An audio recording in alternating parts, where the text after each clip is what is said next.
kami uji, ja'alnahu sami'an basira. Anak itu bisa mendengar, anak itu bisa melihat.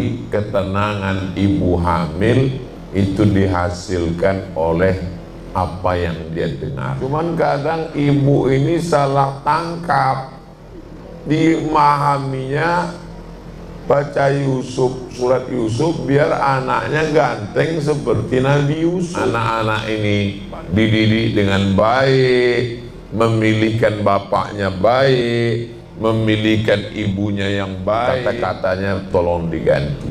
Sudikah engkau menjadi ibu bagi anak-anakku yang akan menemani kita bersama sampai ke surga bersama Rasulullah.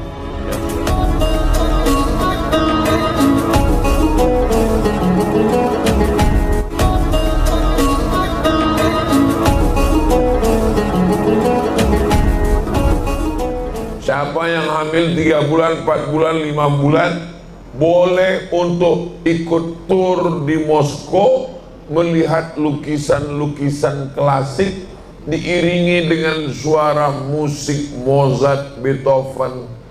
Tujuannya apa? Ternyata supaya anak yang dikandung ini menjadi anak yang lembut. Mereka komunis, nggak ngerti Quran, nggak ngerti sholawat. Yang dia tahu adalah melihat lukisan yang cantik indah, mendengar musik yang lembut, maka akan lahir anak yang baik, yang lembut. Tapi dalam ajaran Islam, inna khalaqnal insan, kami ciptakan manusia min nutfah, dari sperma, ansajin, ini campur dengan sel telur, nabtalihi, kami uji, ja'alnahu sami'an basira. Anak itu bisa mendengar, anak itu bisa melihat. Nabi sudah membacakan ayat itu 1444 tahun yang lalu. Nabi tidak pernah terdaftar di fakultas kedokteran universitas manapun, tapi dia sudah tahu bahwa anak di dalam bisa mendengar. Waktu saya menjelaskan ayat surat Inna khalaqnal insana min nutfatin amsyajin nabtalihi faja'alnahu sami'an basira. Menurut ayat ini, anak sudah bisa mendengar dan sudah bisa melihat di dalam kandungan. Waktu saya jelaskan ayat itu, datang kertas. Ustaz Somad, ada kertas dari jamaah. Saya dokter spesialis obgyn. Spesialis obgyn itu spesialis kandungan, bukan spesialis jin. Saya ustadz yang selalu berkecimpung dengan ibu hamil. Menurut ilmu kami, anak yang ada dalam kandungan sudah bisa mendengar, merespon ibunya.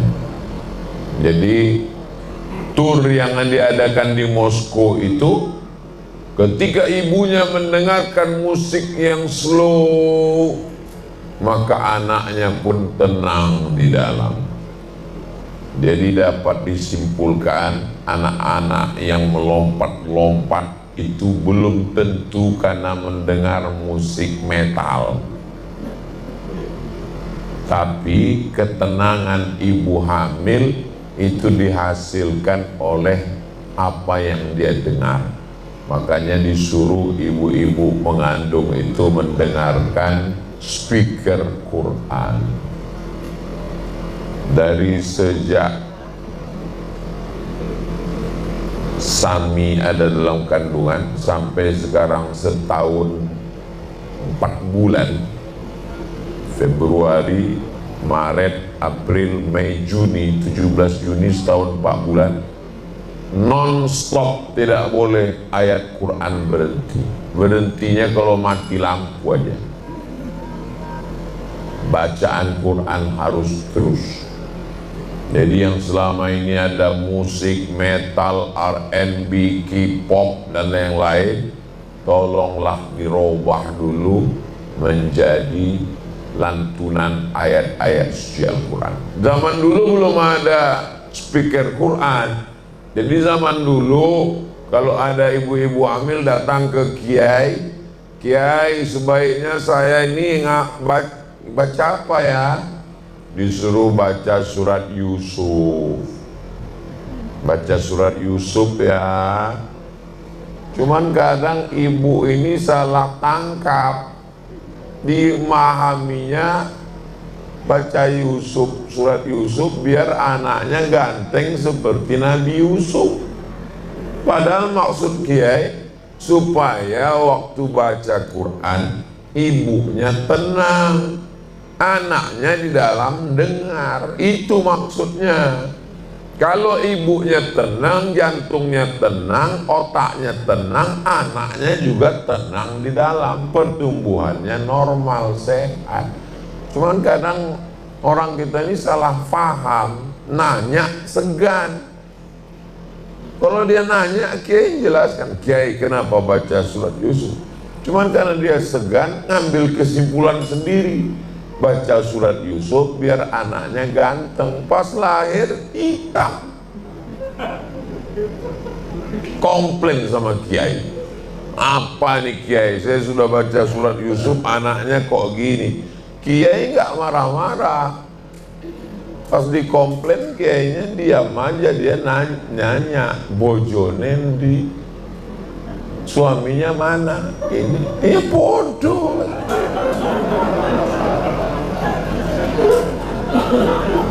Tujuannya itu lebih pada spiritual, supaya kalau ibunya baca Quran itu tenang. Makanya tidak boleh bertengkar suami istri saat istri hamil. Nanti anaknya kan selalu dikasih tahu dokter, jangan kelahi ya Pak, Bu, banyak-banyak sabar. Nanti kalau ibunya stres, depresi, nanti anaknya begini. Cerminan orang tua. Bagaimana dibesarkan dengan kasih sayang. Akhirnya anak lahir. Di saat anak lahir, dibisikkan ke telinganya sebelah kanan azan. Azan sholat seperti azan sholat. Hadisnya hadis hasan, ada dalam kitab Sunan Tirmidzi. Jam berapapun anaknya lahir tetap diazankan. Makanya kalau nggak tahu nanya, ini anak lahir jam 5 diazankan as-sholatu khairum minan naum. Azannya tetap azan seperti biasa. Dibisikkan ke telinga sebelah kanan. Allahu Akbar, Allahu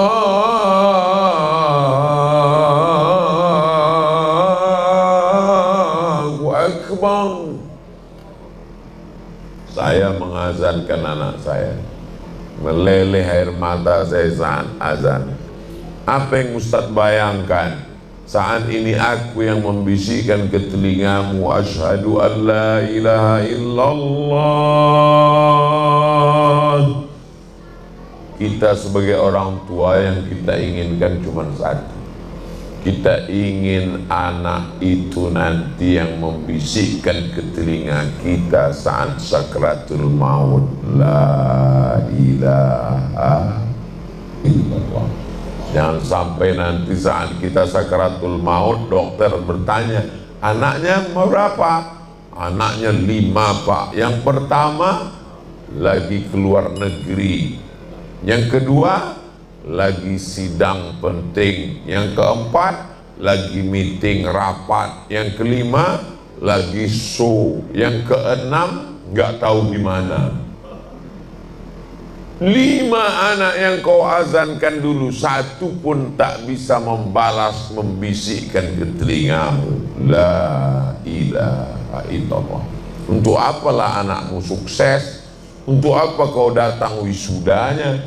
Untuk apa kau habis duit menyekolahkannya? Kalau membisikkan ke telingamu la ilaha illallah pun satu tak ada yang bisa. Kalau saya pesankan itu. Ibu-ibu yang belum punya anak, pesankan ke istrinya. Nanti kalau aku mati, anak kita belum ada, kau yang membisikkan. Ibu-ibu waktu ditanya, siap bu? Siap. Suaminya demam dikit, langsung dibisikkannya la ilaha illallah.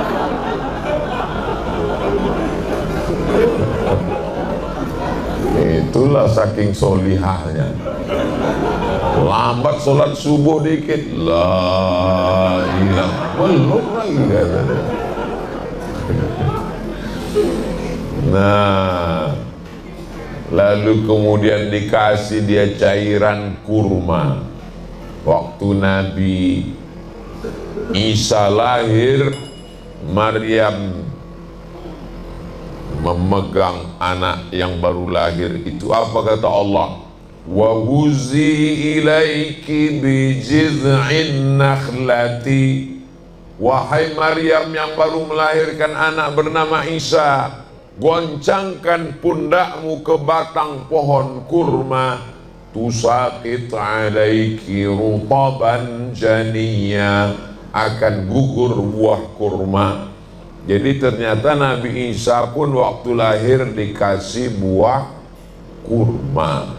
Nabi Muhammad SAW waktu lahir dikasih buah kurma. Lahir seorang anak bernama Abdullah, nama ibunya Asma, nama ayahnya Zubair, namanya Abdullah bin Zubair. Dibawa ke Nabi SAW. Anak pertama lahir di kota Madinah. Diambil Nabi kurma, dikunyah-kunyah Nabi, cairan kurma dimasukkan ke mulut anak. Sekarang banyak anak-anak baru lahir langsung dapat asap tembakau bapaknya, cairan kurma. Sekarang kalau kita ditanya, kenapa anak ustadz diberi cairan kurma? Ya begitu dulu sunnahnya, saya nggak tahu.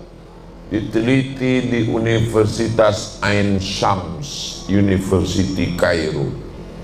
Ternyata anak yang baru lahir itu menggigil kedinginan. Karena tempat yang paling nyaman di dunia adalah rahim. Rahim adalah tempat yang paling tenang, senang, paling adem ayem di dunia. Makanya ibu-ibu yang hamil di kutub utara, kutub selatan, dingin membeku, belum ada anak yang lahir bulat jadi es batu. Karena rahim tempat paling tenang. Cuaca di Afrika Utara itu cuma dua, panas dan panas sekali. Tapi nggak ada janin yang keluar melompat karena kepanasan. Kenapa? Karena rahim tempat yang paling adem, ayam, tentram, nyaman, tenang, senang, lenang. Ketika bayi ini lahir ke dunia, maka ada bayi yang membeku kedinginan setelah lahir. Akhirnya dimasukkan ke dalam kotak, apa namanya itu? Inkubator. Saya hampir aja menyebut generator. Dimasukkan anak ke inkubator, lalu kemudian di setel berapa derajat sampai anak tenang, nggak kedinginan di dalam inkubator. Lalu kemudian perawat yang ditugaskan menjaga itu pun sibuk main handphone. Akhirnya pas ditengok anak tuh matang di dalam, nggak disesuaikan temperatur. Temperatur yang paling sesuai automatically adalah rahim seorang ibu. Makanya ibu-ibu mohon maaf, beribu maaf, kalau sudah diponis ada kista harus dibuang rahimnya, menangis meleleh. Ini ibu udah kelihatan ada kistanya, harus dibuang rahimnya, menangis si ibu. Suaminya malah senyum. Kalau ibu penasaran, tanyalah sama mereka yang senyum-senyum. Rahim adalah nama yang diambil dari Asmaul Husna, yang mengatakan begitu Allah dalam hadis qudsi, Ana Rahman, aku ini Rahman. Syaqaqtu rahim min ismi, rahim diambil dari nama. Bismillahirrahmanirrahim. Sebagaimana sayangnya Rahman dan Rahim, begitulah sayangnya Rahim menjaga janin. Maka hubungan kita hari ini disebut dengan silaturahim.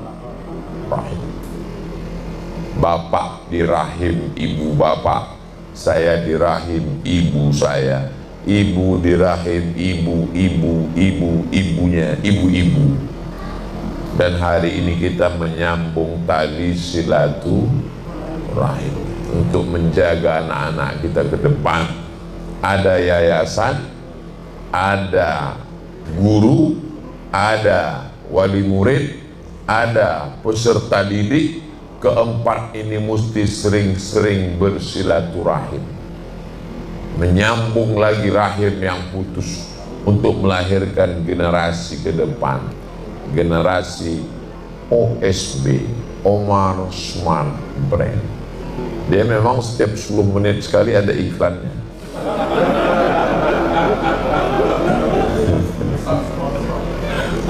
Enggak ada pesan. Ide dari penceramah. Nah, setelah anak-anak ini dididik dengan baik, memilihkan bapaknya baik, memilihkan ibunya yang baik. Banyak sekarang laki-laki kalau mau nikah, apa kata dia kepada istrinya? Sudikah engkau menemani aku hingga kematian tiba? Kata-katanya tolong diganti. Sudikah engkau menjadi ibu bagi anak-anakku yang akan menemani kita bersama sampai ke surga bersama Rasulullah. Yang sudah terlambat gak usah dipakai lagi, kasihkan aja untuk yang selanjutnya, untuk anak-anak selanjutnya.